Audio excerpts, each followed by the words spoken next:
Welcome to the College Football Bros. I'm Michael Newman. I'm Ryan Newman. And I'm Trey Newman. Okay, yesterday we covered Alabama and Georgia's offenses, so be sure to check out that episode in your feed. Ryan, what is our second question of SEC Preview Week? Who are the top 10 offensive weapons in the SEC? All right, let's count down this list from 10, but be sure, don't check out of this episode after number 1 because we've got some honorable mentions and it is loaded. This was a very tough list to make, so you'll want to hear those too. But Trey, number 10. Yeah, number 10, we got running back Chris Rodriguez from Kentucky.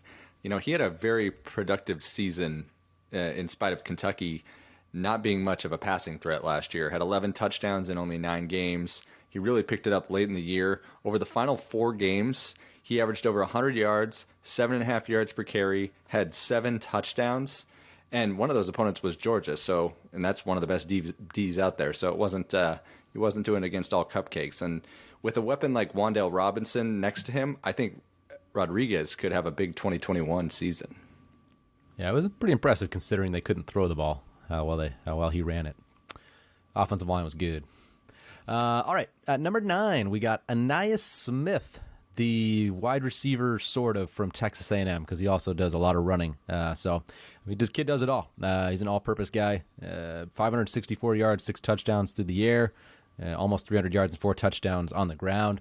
So his versatility just really helped that Texas A&M offense flourish last year, and it's going to do the same again this year. Is really going to help out Haynes King. You got a good running back duo, so they're going to be able to use him in a lot of different ways. He's a very good player for them. Or Zach Calzada. Don't rule him out yet, Ryan. Excuse me, sorry. Number 8 on our list is running back Jerrion Ealy from Ole Miss. Of course, a former 5-star recruit. He was a massive get for them, and pretty much has lived up to it. 5.8 yards per carry in his first 2 years. He's also a good threat receiving out of the backfield. And on top of it, as a bonus, last season he had the most carries in the SEC without a fumble.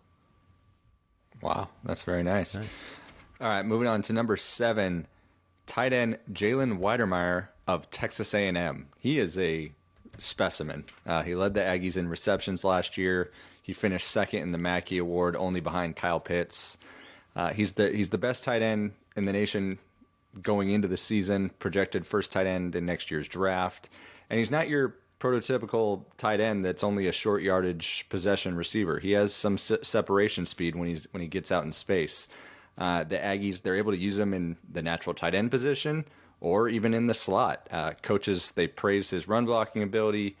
Might be the best red zone target in the nation too. We had to get this big fella on our list. Yep, no doubt. All right, at number 6, I got Kevin Harris, the running back from South Carolina.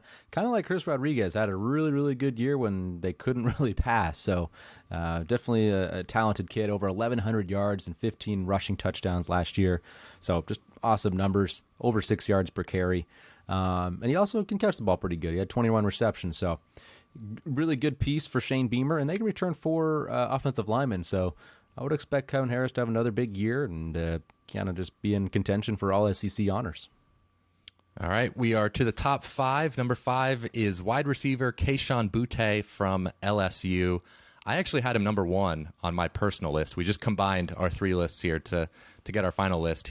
That's how hard the list was to put together, by the way. It was tough. I mean, especially the running backs, I feel like you could order them in any way. But Boutte was the number 2 wide receiver recruit in the country last year, and didn't play a ton early on in the season, but really came on late. Had over 500 yards in his final 3 games, including, I think, over 300 against Ole Miss. So he is going to have a monster year. Yeah. Yeah. All right, another wide receiver at number 4, Treylon Burks of Arkansas. Preseason first-team All-SEC. Had a big impact on the Razorbacks offense the past couple seasons, but really broke through last year. 51 receptions, averaged over 16 yards per catch, so he's a big play receiver. He's also used a bit in the run game or in those quick backwards passes, as he had 15 carries. And now they lose their other go-to receiver, Mike Woods, to transfer, so he's going to be getting a lot of the targets going into this year.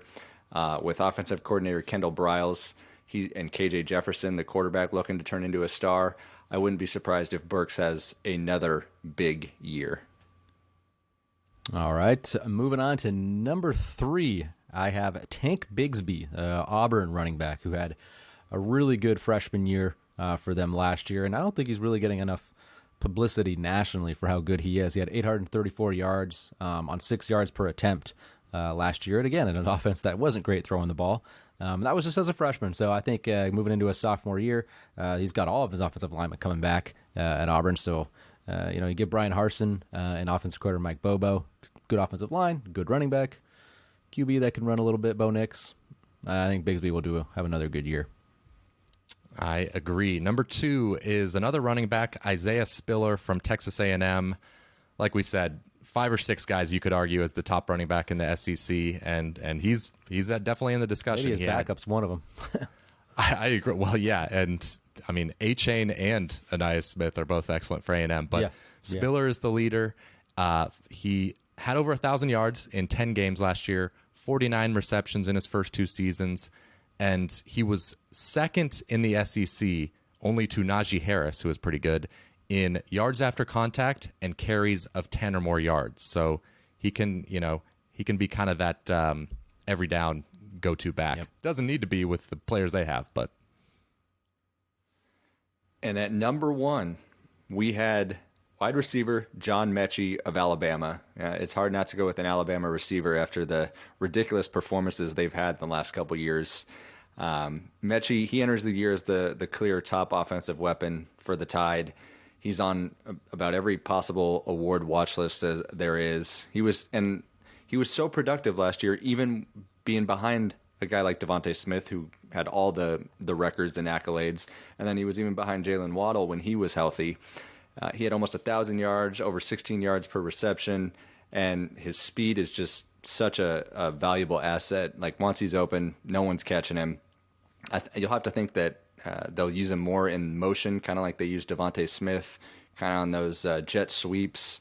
He'll be highly productive this year. He might not match Devontae's numbers, but he's going to be one of the best players in the nation. All right, let's get to those honorable mentions because there are some good guys to list. Any names you want to throw out there? I'll go first. I'll throw out running back from Georgia, Zamir White. It's a crowded running back room, but I mean, he's a stud. If anybody put him in their top 10, I'd have no problem with that. I had also from Georgia. Oh, go ahead, Trey. Sorry. I was just going to say, going to Kentucky, actually, Wan'Dale Robinson, the transfer from Nebraska.